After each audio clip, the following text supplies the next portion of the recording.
தேவனே, இன்று என்னை உருமாற்றும். ஏப்ரல் மாதம் 15ஆம் தேதி. தேவ கிருபையின் வல்லமை. சங்கீதம் 119 124. உமது அடியேனை உமது கிருபையின்படியே நடத்தி உமது பிரமாணங்களை எனக்கு போதியும். வாசிக்க வேண்டிய பகுதி லூக்கா 18ஆம் அதிகாரம் 9 முதல் 14 வரை. அன்றியும் தங்களின் நீதிமான்கள் என்று நம்பி மற்றவர்களை அற்பமாய் எண்ணின சிலரை குறித்து அவர் ஒரு உவமையை சொன்னார். 2 மனுஷர் ஜெபம் பண்ணும்படி தேவாலயத்துக்கு போனார்கள். ஒருவன் பரிசேயன், மற்றவன் ஆயக்காரன். பரிசேயன் நின்று, தேவனே, நான் பரிகாரர், அநியாயக்காரர், விபச்சாரக்காரர் ஆகிய மற்ற மனுஷரைப் போலவும் இந்த ஆயக்காரனைப் போலவும் இராததனால் உம்மை ஸ்தோத்தரிக்கிறேன். வாரத்தில் 2 தரம் உபவாசிக்கிறேன். என் சம்பாத்தியத்தில் எல்லாம் தசம பாகம் செலுத்தி வருகிறேன் என்று தனக்குள்ளே ஜெபம் பண்ணினான். ஆயக்காரன் தூரத்திலே நின்று தன் கண்களையும் வானத்துக்கு ஏறெடுக்க துணியாமல் தன் மார்பிலே அடித்து கொண்டு, தேவனே, பாவியாகிய என்மேல் கிருபையாயிரும் என்றான்.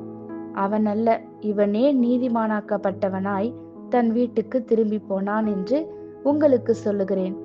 ஏனெனில் தன்னை உயர்த்துகிறவன் எவனும் தாழ்த்தப்படுவான், தன்னை தாழ்த்துகிறவன் உயர்த்தப்படுவான் என்றார். ஆமேன். தேவன் ஒரு பாவியை மன்னிக்கையில் அவன் தண்டிக்கப்படாமல் போக விடுவது அவருடைய பலவீனம் அல்ல, அவனை பரிசுத்தவானாய் மாற்ற அவன் மேல் பொழியப்படும் அவருடைய வல்லமை.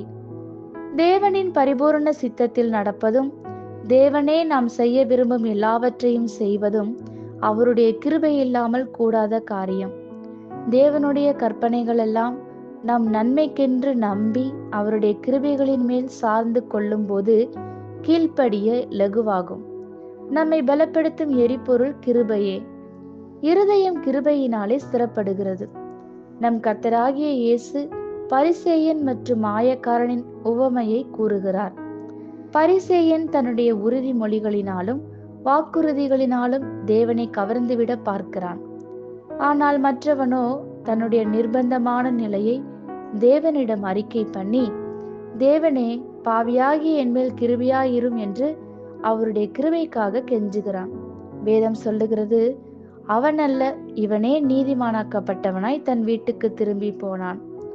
சரீர பலத்தாலோ புத்தி கூர்மையாலோ அல்லாமல் தேவனுடைய கிருபையாலும் சுத்த இரக்கத்தாலும் நீதிமானாக்கப்படுகிறோம். தேவனுடைய கிருபையை நம்முடைய வாழ்வில் நாம் பெற்றுக்கொள்ளக்கூடிய வழி நம்மை தாழ்த்துவதே. தாழ்மை என்பது நம்மை நாமே தரக்குறைவுபடுத்துவதில்லை. அது நாம் தேவன் மேல் சார்ந்துள்ளதை அறிக்கை பண்ணி அவர் இல்லாமல் நாம் ஒன்றுமில்லை என்பதை ஒத்துக்கொள்வது. ஆமேன். இந்த வார்த்தைகளினால் நீங்கள் ஆசீர்வதிக்கப்பட்டீர்கள் என்று நாங்கள் நம்புகிறோம்.